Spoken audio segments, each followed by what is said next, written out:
queria trabalhar duas questões importantes que atravessam os inúmeros eventos narrados em Gênesis capítulo 19. O primeiro deles tem a ver com a relação entre o anúncio do juízo e o juízo. E a gente teve, há uns poucos meses aí, a experiência de como a gente lida com o anúncio do juízo, ou o anúncio do juízo, na ocasião da greve dos caminhoneiros. Ali a gente descobriu como alguns são extremamente criativos no seu pavor e desespero. Como alguns se desesperam por uma notícia. E como outros dão risada e dizem assim, não imagina, não é? Isso é só uma marola, para lembrar aí do molusco acefalópode, né? Então a ideia é interessante porque parece que não importa qual seja a nossa reação, tanto faz, não é? Quando estamos diante de algo catastrófico, se vamos reagir desesperadamente e vamos tentar arrumar a casa para pôr ela toda em dia e vamos estocar o máximo possível, porque é o apocalipse. Tinha gente que parecia que você estava num seriado lá do Walking Dead, se preparando para o apocalipse final. Enquanto o outro simplesmente, não precisa de nada, aí depois que acabou a gasolina, rapaz, não é que o negócio está pegando mesmo. O fato é, independente da situação, juízo e anúncio do juízo são coisas diferentes. E as pessoas, às vezes, não reagem ao juízo. Elas reagem ao anúncio do juízo. Então, a gente vai pensar sobre isso hoje. A importância da nossa reação, não ao juízo. Porque quando o juízo acontece, já não tem mais possibilidade de reação. As nossas reações dizem respeito apenas ao anúncio do juízo. Por isso, todo anúncio do juízo requer uma reação, não ao juízo, mas ao anúncio. O segundo ensino importante que eu queria trabalhar é aquele que faz a gente descobrir o quanto a gente vive numa cidade e o quanto a cidade vive em nós. O quanto andamos e nos movemos, por exemplo, na cidade de São Paulo. E o quanto desta cidade está dentro de nós, dominando nossas paixões, dominando os nossos desejos. Nós vamos falar sobre o desejo do homem de transformar a cidade num jardim, no jardim do Éden, no paraíso perdido. Para começar, eu queria propor uma organização do texto. Você já deve ter visto que o texto é, como o do capítulo 18, um texto razoavelmente longo. E eu não vou fazer, como de costume, ler o texto inteiro e logo em seguida expor o texto. Eu vou ler o texto em partes, e a cada leitura que eu fizer do texto, eu vou expor aquela parte que foi lida. Ao todo, nós vamos ter aí 5 partes, que descrevem exatamente a iniquidade em Sodoma. Num segundo momento, vamos trabalhar o anúncio do juízo. Num terceiro momento, vamos tratar do juízo.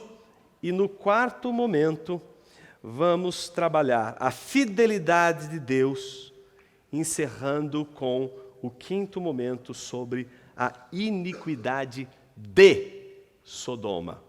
Uma é a iniquidade em Sodoma, a outra é a iniquidade de Sodoma. E eu queria que a gente pudesse pensar esse texto a partir desse mapa que eu apresentei agora para os irmãos. Então vamos começar, em primeiro lugar, com o primeiro movimento da nossa reflexão, que é a partir da leitura dos versículos 1 a 11. Acompanhe comigo a palavra de Deus que diz: Os 2 anjos chegaram a Sodoma no fim da tarde. Ló estava sentado à porta de Sodoma. E quando os viu, levantou-se para recebê-los, prostrou-se com o rosto em terra e disse: Meus senhores, peço-vos que entreis na casa de vosso servo para passar a noite e lavar os pés. De madrugada vos levantareis e seguireis o vosso caminho. Eles responderam: não, passaremos a noite na praça. Porém Ló insistiu tanto com eles, que o acompanharam e entraram em sua casa. Ele lhes ofereceu um banquete, assando-lhes pães sem fermento, e eles comeram. Mas, antes que se deitassem, todos os homens da cidade cercaram a casa, isto é, os homens de Sodoma, desde os moços até os velhos. Sim, gente de todos os lados. Eles chamaram Ló e perguntaram-lhe: onde estão os homens que entraram esta noite em tua casa? Traze-os aqui para fora para que os conheçamos intimamente.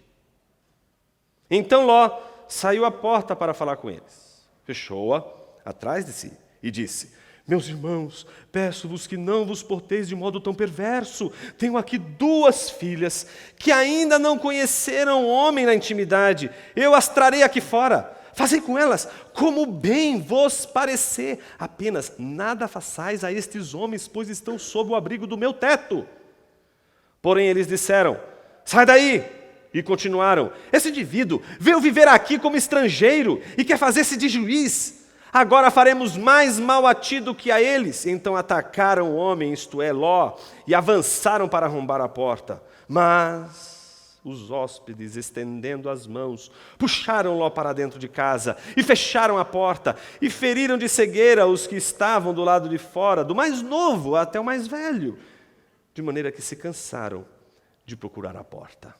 Oremos mais uma vez. Senhor Deus, fale conosco através de Tua Santa Palavra e que a pregação do Evangelho seja o meio de Tua graça nos alcançar mais uma vez, nos alertando do juízo e nos conscientizando da reação que o Teu povo precisa ter diante de tal anúncio. Assim oramos, pedindo que o Teu Espírito Santo nos ilumine mais uma vez, em nome de Jesus.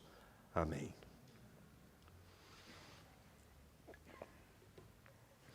Você já deve ter percebido as relações de Gênesis 19 com Gênesis 18, o texto que nós lemos semana passada, como eles são semelhantes. E você já deve também ter se lembrado o quanto essa temporada que estamos analisando esse trecho de Gênesis tem como protagonistas Abraão, Sara e Ló. Abraão como o exemplo típico do homem que confia na palavra de Deus, e sabemos, pois a Bíblia nos mostra que ele confia na palavra de Deus, mas mesmo assim, como nós lemos hoje no trecho dos cânones de Dort, como um santo de Deus, também teve momentos em que fraquejou, momentos em que vacilou diante da fé em Deus, mas sempre foi exortado e sempre manteve-se firme e confiante em Deus. Em contraste com a Sara, que não confia em Deus, mas é exortada e logo em seguida acata a palavra de Deus. Em contraste com Ló, que é o antitipo de Abraão, que é aquele que não quer fazer o que Deus quer que ele faça, mas quer fazer o que Deus quer do jeito que ele quer fazer.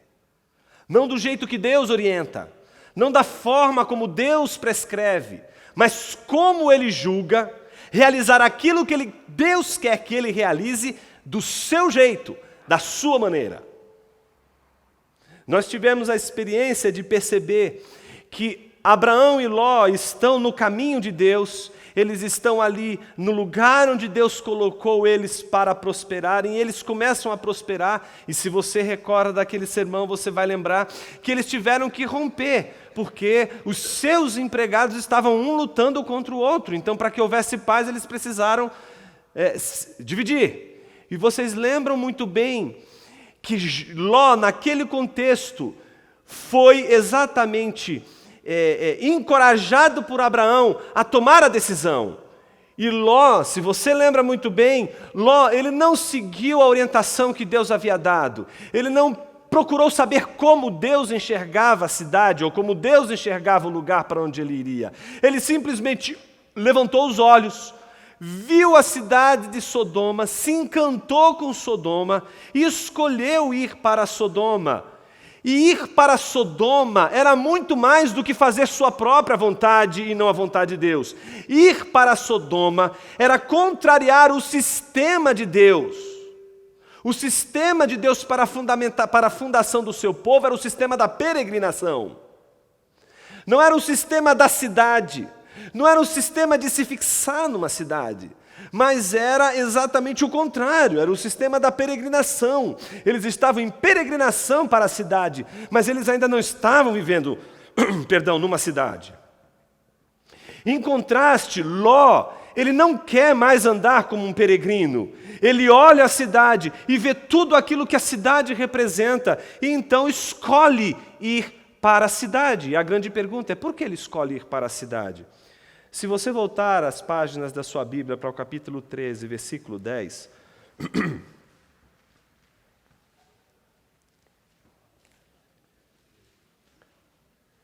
você vai ver que logo que Abraão dá a palavra a Ló, e Ló precisa tomar a decisão da sua vida, a Bíblia diz que Ló levantou os olhos e viu todo o vale do Jordão, todo bem regado até chegar a Zoar. Então ele está vendo tudo.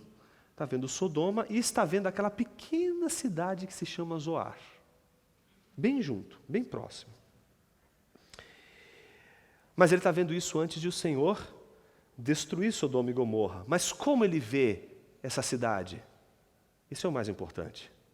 Ele vê essa cidade como o jardim do Senhor. Desde que o homem foi expulso do jardim, o homem anseia por segurança, aquela segurança do jardim. O paraíso perdido está dentro de todos os homens como a memória de um lugar seguro, de um lugar onde não há violência, um lugar onde o mal não impera, um lugar onde as pessoas vivem com paz, vivem com justiça, um lugar harmonioso. Esse é o jardim de Deus, o jardim do Senhor. E ele olha para Sodoma e olha para toda aquela cidade, e ele acha aquela cidade como o jardim do Senhor, porque ela é segura, ela tem fortes muralhas, ela é protegida, ela é sinônimo de segurança, ela é sinônimo de estabilidade, ela é sinônimo de sucesso, ela é sinônimo de prosperidade, ela é sinônimo de avanço, ela é sinônimo de uma série de outras coisas que prometem felicidade. Então ele olha para Sodoma e vê em Sodoma tudo aquilo que o jardim do Senhor prometia. Isso está em nós, isso está em você. Todos nós procuramos as grandes cidades exatamente por isso. Porque acreditamos que as grandes cidades elas vão nos proporcionar segurança, e nosso maior desespero é descobrir que as cidades estão extremamente violentas, estão iníquas, estão marcadas e manchadas pela maldade. Mas ainda assim as cidades parecem ser um lugar seguro, o melhor lugar onde alguém poderia habitar. Essa era a opinião de Ló. Ele queria ir para a cidade, e assim ele fez. Foi para a cidade, foi para Sodoma, prosperou, desenvolveu-se. E aí, acontece algo extraordinário. Se você prestar atenção no primeiro versículo, do capítulo 19, e ler os primeiros versículos do capítulo 18, você vai perceber que os movimentos são basicamente os mesmos. Veja, assim como 2 anjos chegam a Sodoma no fim da tarde, e Ló estava ali assentado, se você olhar para o versículo 18, você vai ver que no versículo 1 diz, depois disso o Senhor apareceu a Abraão junto aos carvalhos de Manre, quando ele estava sentado à porta da tenda no maior calor do dia. A diferença era o período. Se Abraão estava no calor do dia, agora aqui a ideia é mais soturna, é o declínio, é a entrada na noite. E eles estão chegando ali. E quem está na porta, sentado? Justamente Ló. Como também Abraão estava sentado. E o que é mais curioso, a reação de Ló é a mesma reação de Abraão. Qual é a reação? Acolhimento. A marca do povo de Deus, a marca daqueles que caminham com Deus é o acolhimento. Eles vão acolher estrangeiros, eles vão acolher aqueles que não fazem parte da aliança, eles vão acolher os homens que vierem e chegarem até ele e vão cuidar desses homens, quem quer que eles sejam. Vão abrir sua casa, vão dar de comer e vão servi-los da melhor maneira possível. Vão lavar os seus pés, para que seus pés, que estão tão machucados pela areia, e que machuca o pé, possam ali receber alívio, possam ter um banquete. E é exatamente isso que acontece. E da mesma forma que Abraão, que recebeu aqueles estrangeiros, aqueles 3 homens, com um banquete, Ló também faz um baita de um banquete.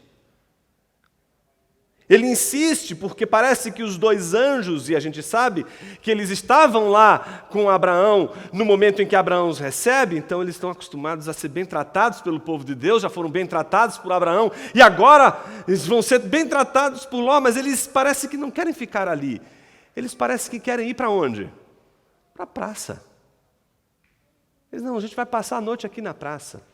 Mas, como um habitante de uma grande cidade, você não vai receber uma pessoa e vai deixar a pessoa dormir numa praça numa cidade.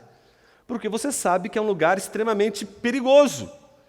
Então, sabendo disso, Ló o que faz? Insiste com eles para que eles o acompanhem e entrem em sua casa, para que eles fiquem seguros dentro de sua casa. E isso a gente vê conforme os versículos 1 a 3. Ló insiste tanto com eles que então os 2 homens, os 2 anjos resolvem entrar, participar do banquete e então comem daquele banquete com Ló. E aí acontece algo extraordinário. Um dos textos talvez mais difíceis, mas mais importantes aqui no capítulo 19. A Bíblia diz, no versículo 4, que antes que eles se deitassem, antes que fossem dormir, todos os homens da cidade cercaram a casa. Todos os homens cercaram a casa. Os homens de Sodoma. E eu queria chamar a sua atenção para a relação da narração aqui com os novos e os velhos. Não era apenas uma geração. Não era apenas um grupo daquela cidade que não dizia assim, nossa, essa geração nova aí virou vândalos, né? Uma coisa terrível. Não. O que o texto está nos dizendo não era um problema de uma geração. A iniquidade não era de uma geração. A iniquidade era de todas as gerações. Desde o mais moço até o mais velho. Todos eles estão ali ao redor, fecham o cerco na casa de Ló. Eles chamam Ló e perguntam para ele, onde estão os homens que entraram esta noite em tua casa? Eles querem saber onde estão aqueles homens. Eles estavam acostumados a receber estrangeiros. Mas, ao contrário de Ló e ao contrário de Abraão, a maneira pela qual eles recebem os estrangeiros não é nada agradável. Estes homens, quando recebiam estrangeiros, eles faziam exatamente isso que eles queriam fazer com aqueles 2 homens. O que diz o versículo de número 5, traze-os aqui para fora para que os conheçamos intimamente, para fazermos sexo com eles. Era exatamente isso que estava sendo dito. E não era, obviamente aqui, não se trata absolutamente de nenhuma relação consensual. Se trata aqui de violência, se trata aqui de vilipendiar a dignidade de um ser humano. E eles estão pedindo para que aqueles 2 homens sejam entregues por Ló, para que eles possam transar com esses homens, vilipendiar a dignidade desses homens. E aqui seria um estupro coletivo, mostrando exatamente o tipo de iniquidade que caracterizava a índole dos sodomitas, ou daqueles que viviam em Sodoma, destes homens que foram até a casa de Ló. Não tem nada de acolhimento aí. O acolhimento aqui que a gente encontra em Ló, a gente não vai encontrar nesses homens. São homens que não têm absolutamente nenhum pudor e vão, sim, de todas as formas, tentar tomar aqueles homens de Ló. Mas aí você fala assim, né? Puxa, que situação difícil Ló ficou. Está recebendo os hóspedes, está acolhendo pessoas. E quando você acolhe alguém, principalmente nesse contexto de Abraão e de Ló, o acolhimento é você se tornar responsável por esse alguém. Ainda que seja estrangeiro, ainda que esteja de passagem, ainda que não entre, ainda que não faça parte, ainda que não seja incluído na aliança, serão recebidos e protegidos e serão defendidos enquanto estiverem debaixo da sua tenda. Então Ló está debaixo de um grande desafio. Aqueles homens querem fazer mal, e é por isso que ele não queria que eles ficassem naquela praça, porque sabia que se eles ficassem naquela praça, eles seriam vulneráveis a estes homens. E então, o que Ló propõe? O que a gente vê é uma proposta muito semelhante àquela que a gente viu com Abraão, lembram? Aqui Ló sai à porta para falar com ele, e ele já fecha a porta, e dirige a eles. Dirige com a seguinte palavra, né? Meus irmãos, peço-vos que não vos porteis de modo tão perverso. Ou seja, se porte como perverso, mas não tão perverso. Vocês já são perversos, vocês já são maus, mas não sejam tão maus assim, não sejam tão perversos assim. Isso é Ló dizendo. Não é que isso está certo, isso é o que Ló está dizendo. E aí, logo em seguida, ele diz, tenho aqui 2 filhas que ainda não conheceram homem na intimidade.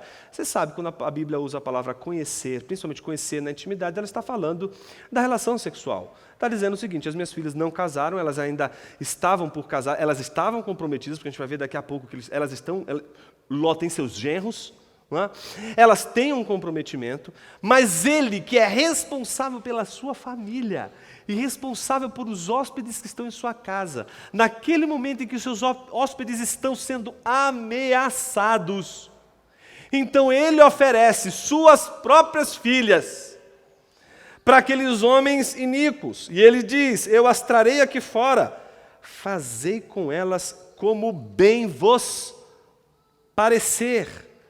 Apenas nada façais a estes homens, pois estão sob o abrigo do meu teto. É muito interessante como Ló reage. Para defender a integridade física daqueles que ele recebeu em sua casa, ele deu sua própria filha, suas próprias filhas. Alguém aqui faria algo desse tipo?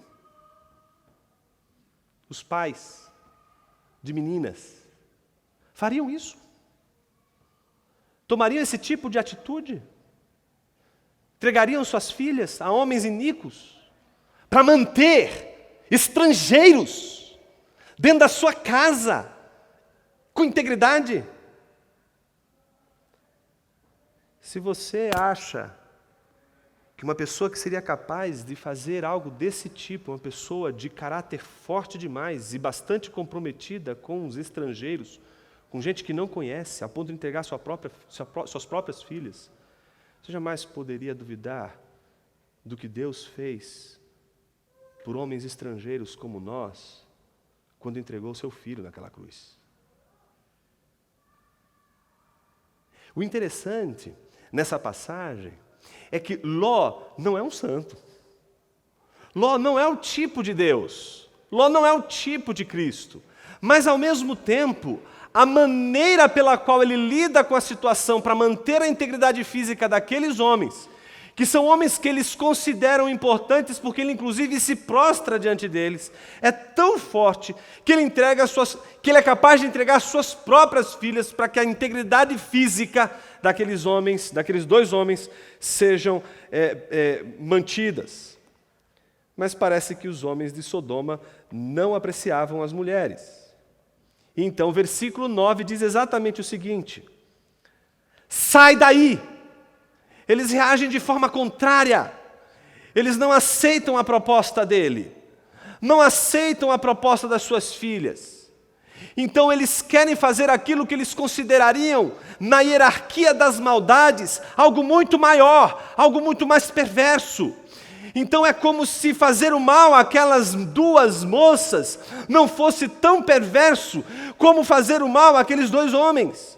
E o fato é que eles estão obstinados a realizar aquele mal àqueles dois homens. É uma obstinação, eles estão com um olhar fixo. Eles querem porque querem vilipendiar a dignidade daqueles dois homens. Ao ponto de se irritarem com Ló e dirigirem-se a ele da seguinte maneira: esse indivíduo veio viver aqui como estrangeiro, ou seja, inverte-se toda a parada, inverte-se toda a argumentação. Agora, quem está sendo notado como estrangeiro é o próprio Ló. Como será que Ló foi recebido pelos estrangeiros? Como os empregados de Ló foram recebidos? Como vocês acham que Ló e os seus estavam ali sentados à porta, justamente no lugar de negociação? O lugar mais importante da cidade era exatamente na porta, onde se dava toda a tramitação dos negócios. Era ali. Ló era um homem de negócios, e ele estava envolvido com negócios exatamente ali. E aquele lugar, aquela posição em que ele se encontrava, não era qualquer posição. E mais, ele era um estrangeiro. O que Ló já não tinha feito para chegar ali. O que Ló já não tinha permitido para chegar onde chegou. O que Ló já não tinha sido capaz de fazer só para ser rico e para manter a sua riqueza. O que Ló não foi capaz de fazer com ele e com seus filhos, e agora é capaz de fazer com suas próprias filhas. A cabeça de Ló já não está mais pensando no jardim de Deus, mas já está pensando conforme a cidade de Sodoma. Ló já não pensa mais com as categorias com as quais ele havia sido ensinado por Abraão. As suas categorias são outras. A sua maneira de julgar é outra. E na hora em que ele manifesta a sua rebeldia ao sistema de Sodoma, na mesma hora Sodoma lembra quem ele é. E mostra que ele exatamente não é um dos nossos. Mostra exatamente que não adianta ele chegar dizendo: meus irmãos, você não é um de nós, você é um estrangeiro também. Quem é você para estar julgando agora entre nós? Quem é você para deliberar sobre as questões que estão sendo tratadas aqui? Então resolvem, como todo povo iníquo faz, partir para a ignorância, e a ideia não é outra senão entrar na casa dele e praticar o estupro e praticar todas as maldades que eles, obviamente, queriam realizar ali. E eu garanto para vocês que toda a situação ali não seria uma situação agradável para aqueles dois homens e nem para Ló. Eles avançaram para arrombar a porta, mas a Bíblia diz que aqueles hóspedes levantaram as suas mãos e feriram de cegueira todos os homens, do mais novo ao mais velho. Não é que eles ficaram cegos, aqui a gente precisa entender a passagem, porque não é que eles ficam cegos, porque eles estão procurando depois. Se você prestar atenção no texto, eles vão continuar procurando. É como se fosse um facho de luz que tivesse sido batido de frente com eles, e eles por um momento perdessem o foco e não conseguissem encontrar exatamente a porta onde eles estavam. Eles estão procurando por todos os lugares, mas não acham a porta, a porta que vai levar até esses dois homens.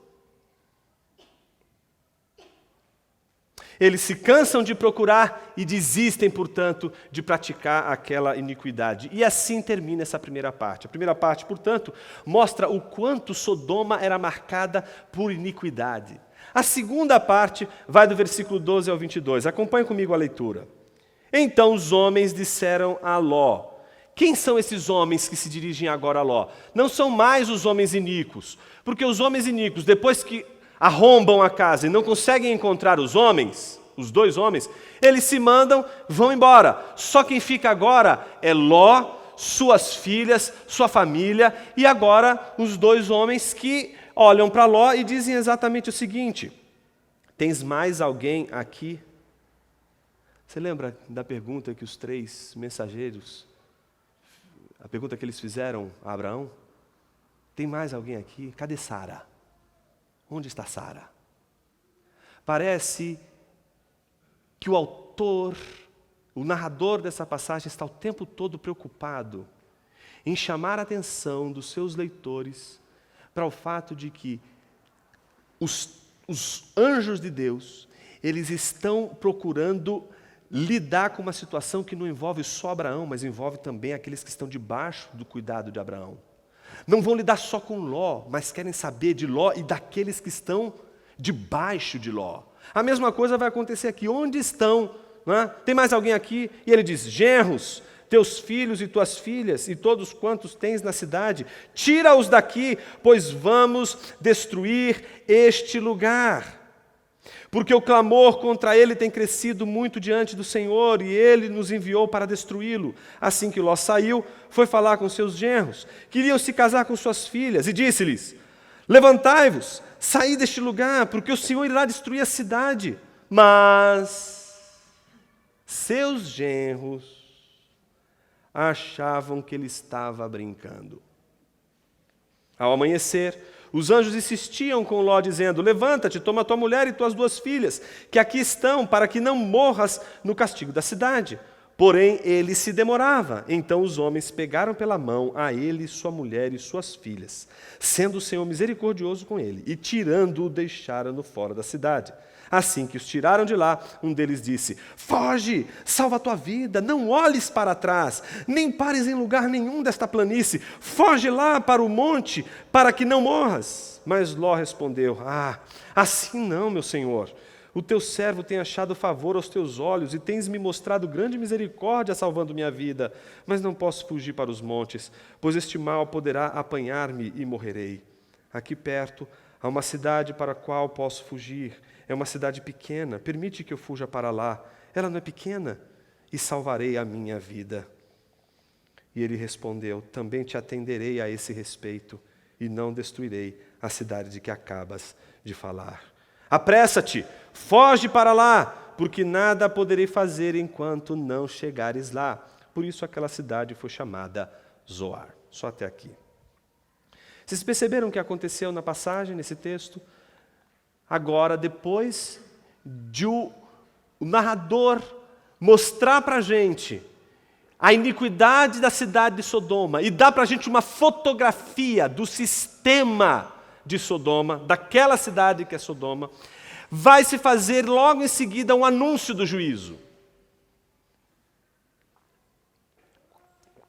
Esse juízo é anunciado pelos anjos, que parecem imprimir certa velocidade a um Ló meio desastrado, meio devagar, meio sem saber se vai, se não vai, com aquela mente dividida. São tantas coisas, tanta coisa que ele teve que se humilhar para poder conquistar ali. Foi tanta humilhação. Como abandonar tudo isso?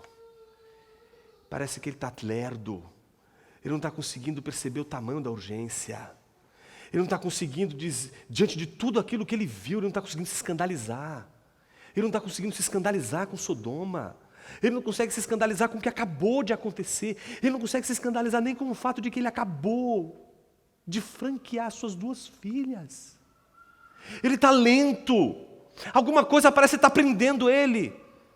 E nada nos prende mais às cidades, à segurança, ao poder, do que o amor próprio. Eu quero me dirigir nessa noite em especial a você que quer se salvar. Como você é lento, como você é devagar, como você demora para ouvir o anúncio do juízo de Deus, como você demora para compreender a verdade de Deus, como você é lento para entender o anúncio do Evangelho. Sabe por quê? Porque você ainda quer salvar a si mesmo, você quer salvar as suas coisinhas, você quer salvar as coisas que você deixou nesse prédio em chamas, que vai derrubar, que vai cair. Então você quer voltar para salvar suas coisinhas, você tem coisas ali para serem preservadas, você não consegue se livrar, você não consegue se desprender, você não consegue peregrinar, você quer a sua cidade, você quer as suas coisinhas, do seu jeitinho, mas Deus te chama para a peregrinação, Deus te chama para sair dessa cidade e ir para a cidade celestial. E essa peregrinação não é uma saída do mundo, não é suicídio cultural, não é suicídio político, não é suicídio moral, não é suicídio espiritual, não é suicídio estético. O suicídio estético faz com que pessoas saiam da cidade das trevas para a cidade mais entrevada. Porque não tem beleza, porque não tem preocupação com a verdade, porque não tem preocupação com a justiça. E o máximo que essa civilização de treva pode oferecer não é outra coisa senão aquilo que está escancarado diante de todos nós: o declínio do homem público, o declínio do homem que acolhe, o declínio do homem que serve, o declínio do homem que poderia contribuir para a sociedade, mas agora só pensa em si mesmo, só quer conquistar, só quer angariar, só quer unir-se às coisas a si mesmo, não consegue servir, não entende o serviço. Nós estamos diante de dois homens, Abraão e Ló, são típicos exemplos de homens públicos. Um homem público não olha para o mundo, não olha para a cidade para consumir aquilo que a cidade tem para si mesmo. Os sodomitas representam exatamente isso. O declínio desse homem público, que se tornou agora um homem de sucesso, homem consumidor. Ele vê pela frente e quer devorar, ele devora tudo que vem pela frente, ele quer devorar, devorar, devorar, e é isso que Ló se tornou, um devorador, consumidor. Ele só consome, só consome, só consome, só consome, não dá, não entrega, não doa nada. Esse declínio do homem público mostra o quanto o homem tenta salvar-se a si mesmo a partir das suas coisinhas. E por isso, diante da realidade da cidade de Deus, do anúncio do juízo de Deus, é tão lento para entender, tão tardio para compreender as coisas de Deus. Mas eu quero me dirigir não só a você que nunca ouviu o Evangelho, e que está ouvindo o Evangelho hoje pela primeira vez. Eu quero me dirigir a você que já ouviu o Evangelho, mas continua lento para ouvir o anúncio da palavra e do Evangelho de Cristo. A Bíblia diz que logo depois de ouvir tudo isso, a urgência, foge, pega seus genros. Os genros já estavam para lá de Bagdá, estavam dizendo o seguinte, com perdão do termo, né? Imagina, você está brincando, a mesma reação de Sara. A incredulidade com relação à palavra de Deus, estava rindo. Imagina, vamos ficar por aqui, não tinha compromisso nenhum com as filhas. E é interessante como o texto revela a urgência daqueles anjos dizer, foge, isso aqui vai ser destruído, Deus vai trazer juízo sobre essa cidade. Aí chega Ló no seu momento sublime, de altíssima compreensão intelectual e espiritual da realidade, e diz a Deus nada mais, nada menos: ah, assim não, meu Senhor. Não, o Senhor não vai me mandar para o inferno, nem vai mandar minhas coisinhas para o inferno, não. O Senhor não vai destruir nada daqui, não. Não desse jeito. Tá bom, quer destruir Sodoma? Pode destruir Sodoma. Mas sabe o que ele não quer? Voltar a peregrinar. Então ele quer uma cidade de novo. Aí diz assim, olha, mais uma vez, o Ló que levanta os olhos para caminhar de acordo com o que vê uma cidadezinha, a cidade de Zoar. E diz assim, esse Zoar dá muita coisa para manga. Ele olha para a cidade de Zoar e diz assim, ah, que empreendimento maravilhoso. Vou começar do zero. Meus negócios aqui não deram certo. Deu tudo errado. Eu tive que vender minha alma para o diabo para poder ganhar tudo o que eu ganhei até aqui. Mas agora não. Agora eu encontrei Zoar. Zoar vai ser onde eu vou instalar a minha startup. Vai começar ali, com pouca gente, meus genros me abandonaram, vou aproveitar minha mulher e minhas 2 filhas. É assim que eu vou começar o meu grande empreendimento. Mal ele sabe que ele já vai perder uma sócia logo daqui para frente, daqui a pouquinho. Então ele está indo para Zoar dizendo assim, é lá que vai dar tudo certo e é ali. Então ele diz assim, faz uma proposta para Deus, porque a gente é muito louco. A gente quer fazer negócio com Deus. Olha só que coisa estúpida. Senhora, no meu interesse, esse negócio de peregrinar aí, deixa lá para Abraão. Abraão gosta de andar. Eu gosto de ficar aqui sentadinho no meu escritório, com ar-condicionado, tudo bonitinho, tudo funcionando direitinho. Essa é a minha vida é essa. Então, pronto, Zoar para mim é melhor. Então, se o senhor quer que eu fujo, mas eu fujo para Zoar, ok? Fujo para Zoar. Aí, versículo 19 diz assim: o teu servo tem achado favor aos teus olhos. Ou seja, que né, excesso de confiança, não? Tem achado graça aos seus olhos. E tens me mostrado grande misericórdia. Ele não conseguiu perceber que ele só está sendo salvo, como a gente viu, como ele foi salvo da outra encrenca que ele se enfiou, por causa de Abraão. Ele é um ser que perdeu toda a ligação com o mundo à sua volta, com os outros. Passa por cima de todo mundo, quer se realizar, quer se fazer feliz de tudo quanto é jeito. Então ele está tão centrado em si mesmo, que ele diz o seguinte: olha, o Senhor achou graça em mim. Ele acha que ele está sendo salvo porque ele é um cara muito legal. Mas você e eu sabemos que ele só está sendo salvo por causa de Abraão. Nós não somos legais. Somos salvos por causa de Jesus.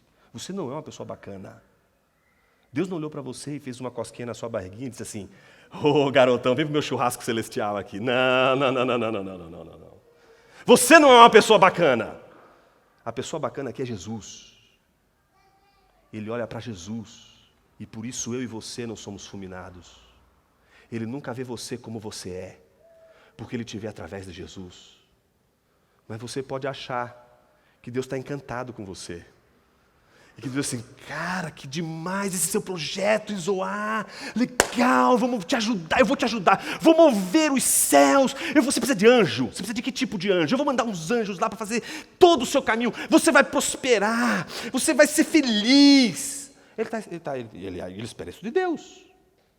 Tem muita gente que vive assim, achando que Deus fica 24 horas do nosso tempo, não da eternidade, mas do nosso tempo, pensando em como nos fazer felizes.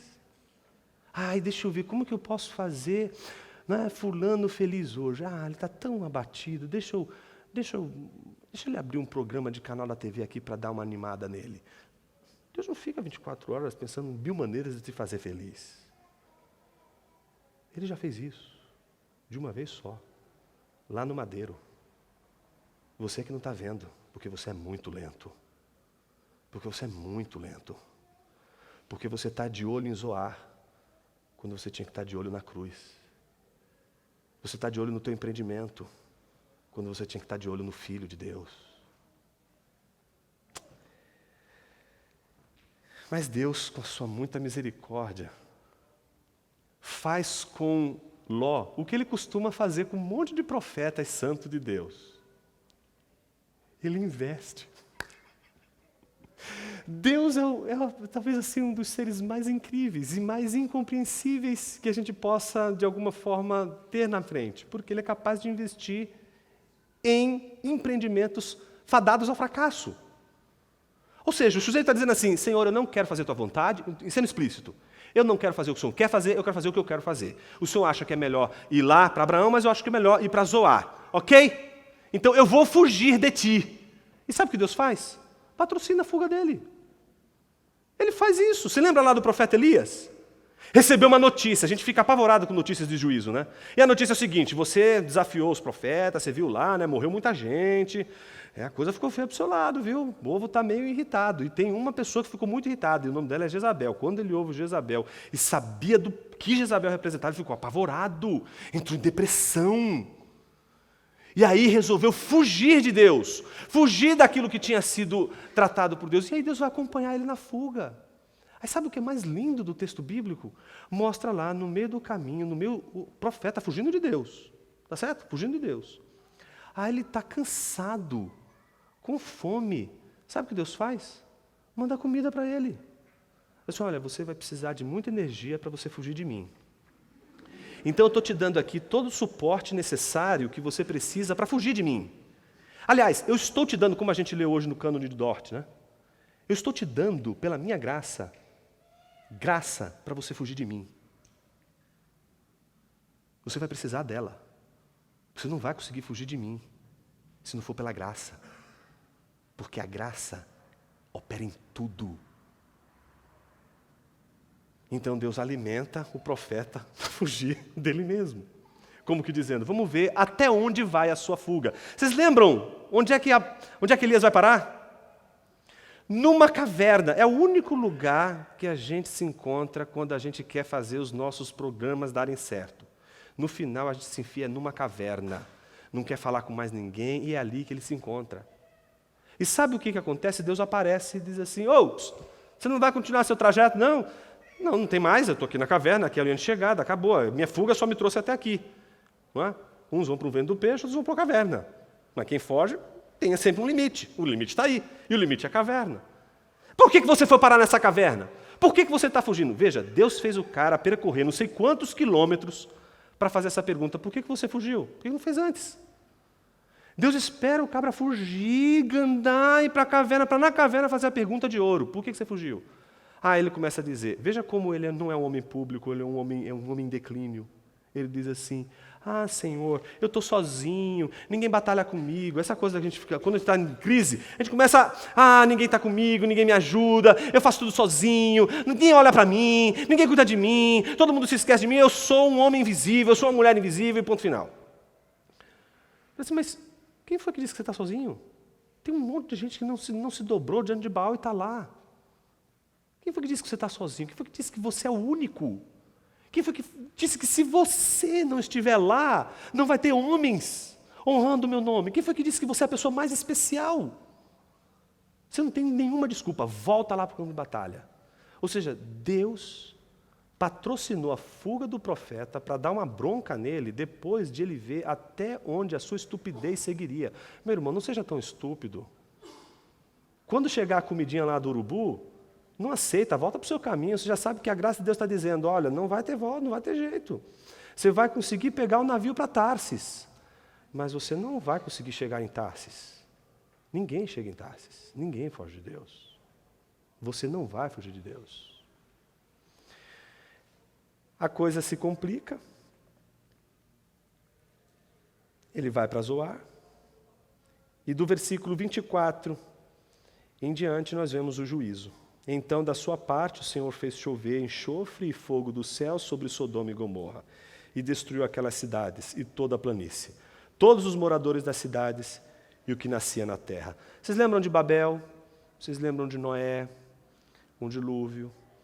Vocês lembram de todos os recomeços? Todos eles vêm acompanhados de um juízo, o anúncio do juízo e o juízo. E aqui aconteceu o juízo. O juízo destruiu Sodoma, destruiu Gomorra. Mas o versículo 26 mostra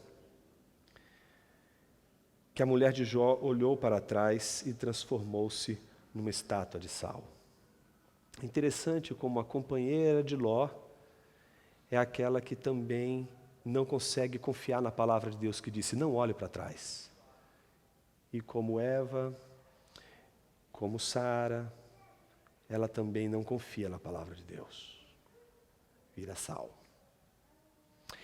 É interessante como a gente vai ver nas outras narrativas e dentro da grande teologia bíblica, como a redenção do chamado da mulher é realizada de uma maneira tão maravilhosa por Deus, através, em primeiro lugar, de Maria, a mãe de Jesus, e pela representação do que seria a igreja. A igreja é a noiva. A igreja é a maior representação da redenção da mulher, segundo a narrativa das Escrituras. Aqui Sara, aqui a mulher de Ló, representam aquelas que, uma, teve dúvida, recebe exortação e volta para o caminho. Em contraste, a mulher de Ló olha para trás, desconsidera a palavra de Deus e vira estátua de sal. E assim termina o juízo de Ló, ou de Sodoma e Gomorra, anunciado a Ló. Entra aqui no versículo 27 uma passagem inusitada. Aparece aí Abraão em cena.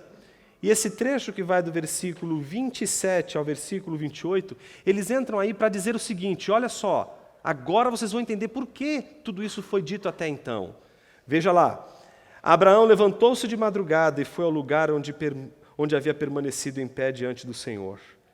E contemplando Sodoma e Gomorra e toda a terra da planície, viu que da terra subia fumaça, como de uma fornalha. Ou seja, o texto está claramente dizendo aos seus leitores que Abraão estava vendo a destruição de Sodoma, vendo o cumprimento da promessa de Deus. Mas mais do que isso, versículo de número 29 revela todas as coisas.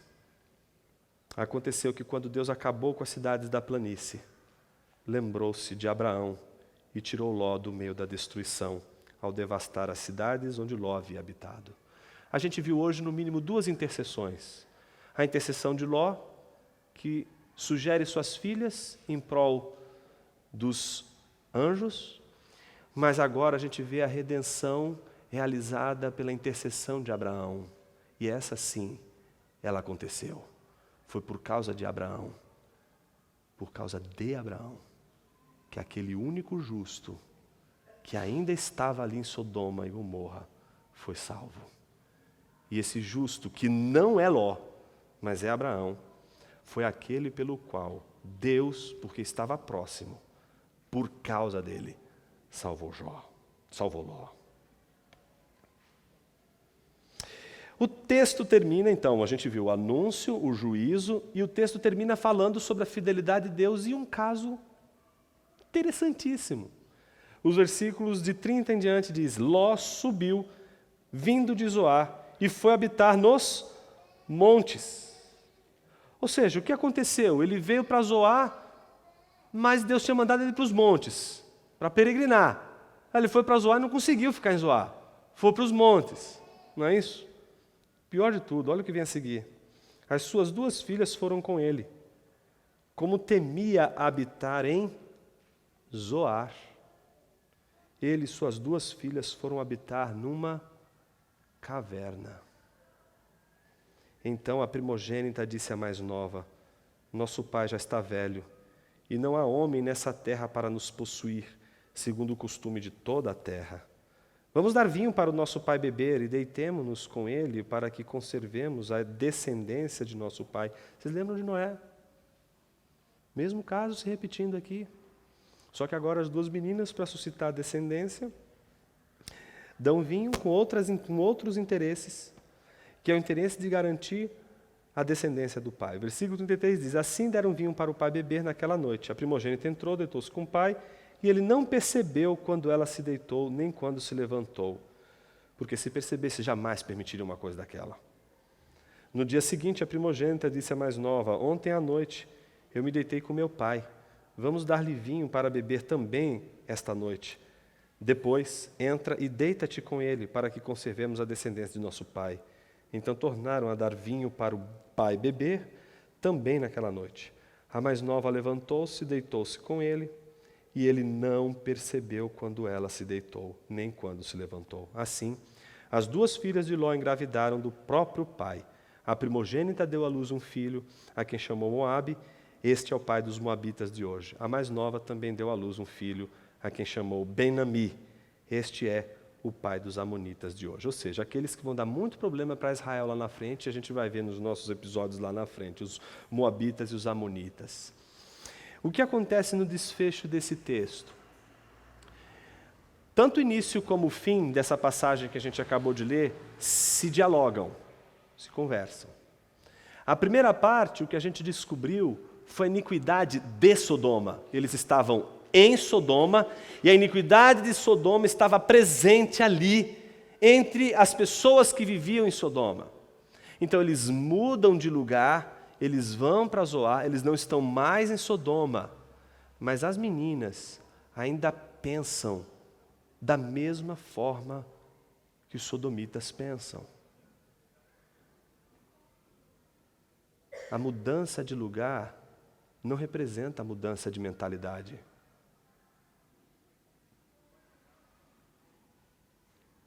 E isso é um segredo daqueles mais valiosos, revelados pela palavra de Deus através daquilo que a gente chama de conversão.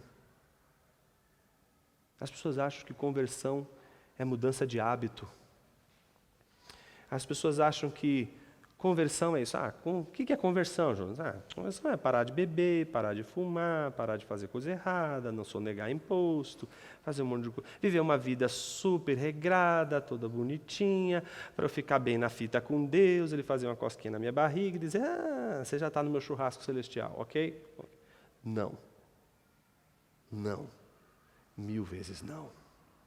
Conversão não é arrumar a sua casa para seguir a Jesus. Conversão é seguir a Jesus para arrumar a sua casa. É muito diferente. Começa-se, em primeiro lugar, com a mudança da nossa mente. Aquilo que custa mudar. As pessoas acham que a conversão, ela acontece assim, do tipo, eu levantei a minha mão um dia lá, o pastor falou para eu levantar a mão, ele fez uma oração e disse assim, repita comigo esta oração. E então eu repeti tudo o que ele disse. Senhor Jesus, eu abro a porta do meu coração, permito que o Senhor entre em minha vida, faça morada, e assim eu seja feliz contigo por toda a eternidade. Amém. Essa oração representa o desejo do seu coração? Aí a pessoa responde, sim, representa o desejo do meu coração. Então seja bem-vindo, você está agora no reino de Deus, você agora é um cristão. Não. 1000 vezes não. Você continua o mesmo pagão de antes. Porque sua mente continua exatamente a mesma, se ela não foi mudada, se ela não foi modificada, se ela não foi transformada.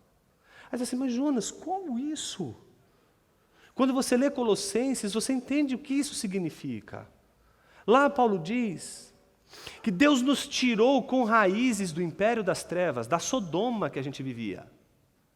E nos tirou com raízes de Sodoma e nos plantou no reino do Filho do seu amor, que a gente chama de igreja, o reino do seu Filho amado. Só que o que acontece? Quando você tira uma planta com raízes de um lugar e planta em outro, ela leva tempo para se adaptar. E as pessoas acham que é assim, uma vez que você experimentou a realidade do conhecimento do Evangelho de Cristo, então você mudou. Não, gente, o Evangelho não é gnosticismo. Não é você entender. Quem foi que disse que você entendeu o Evangelho é suficiente? Não tem a ver com entendimento. Tem a ver com libertação da sua escravidão. É aqui que existe a maior distinção entre aquilo que seria o platonismo e o cristianismo. Se o platonismo vai dizer para você o seguinte, o conhecimento liberta, e aí vai mostrar para você o seguinte, você não sabe como o prisioneiro se liberta lá no meio da caverna, mas você sabe que, de repente, ele se liberta. Os cristãos vão dizer, não! Você não se liberta, não é você que se liberta. Você vai encontrar um Agostinho, você vai encontrar os teólogos da igreja lendo a Bíblia dizendo para você exatamente o seguinte, não é você que se liberta, é o Espírito de Deus que te liberta, é algo muito mais forte do que o seu próprio pensamento. O cristianismo, o Evangelho de Cristo Jesus, não é um conceito que você entende e diz, legal, não dá para refutar, então eu me torno evangélico, me torno crente. Não seja medíocre! O Evangelho não é uma conta que você faz, 2 mais 2 igual a 4 e ponto. E você, com as evidências, estaria ali, portanto, avalizado. Não! O Evangelho de Cristo Jesus, em primeiro lugar, é uma convicção de que você não pode se salvar. E a mais importante de todas elas, você pode sair de Sodoma. Mas Sodoma não vai sair de dentro de você, enquanto o Evangelho de Cristo Jesus não atingir você de uma vez por todas. Você vai mudar de igreja em igreja. Você vai mudar de religião em religião. E Sodoma vai estar ainda dentro de você. O sistema de Sodoma só quebra com o testemunho interno do Espírito Santo. Por isso, minha oração aqui não é para que você faça uma oração dizendo, Senhor, me perdoa. Minha oração aqui é que você saia daqui perturbado. Porque se você sair daqui perturbado, eu tenho certeza que você já está sob todo o domínio da ação do Espírito Santo. Se você não sai daqui perturbado, se você sai daqui, por exemplo, legalzinho, acho interessante, ou, nossa, que chato. Tudo bem, você pode ter ganhado algumas coisas ou ter perdido outras coisas. Mas se você sair daqui perturbado hoje, e dobrar os seus joelhos e dizer, Senhor, eu sou pecador. Não há nada bom em mim. Não há nada que te agrade. me alcança mais uma vez. Me livra dos meus pecados. Os meus pecados não estão só me agredindo. Os meus pecados estão devastando minha família, estão devastando minha esposa, meu esposo, meus filhos, as pessoas com quem eu trabalho. Meu pecado não é algo só sobre mim, é sobre todo o meu entorno, e o meu entorno está desfacelando por causa do meu pecado. Senhor, tem misericórdia de mim, me alcança. Se hoje você levantar suas mãos e disser: socorro, Senhor, salva-me. Eu quero dizer para você que você só fez isso porque a graça já te alcançou, porque o Senhor já te socorreu. Ninguém clamaria por socorro se não fosse pela graça de Deus.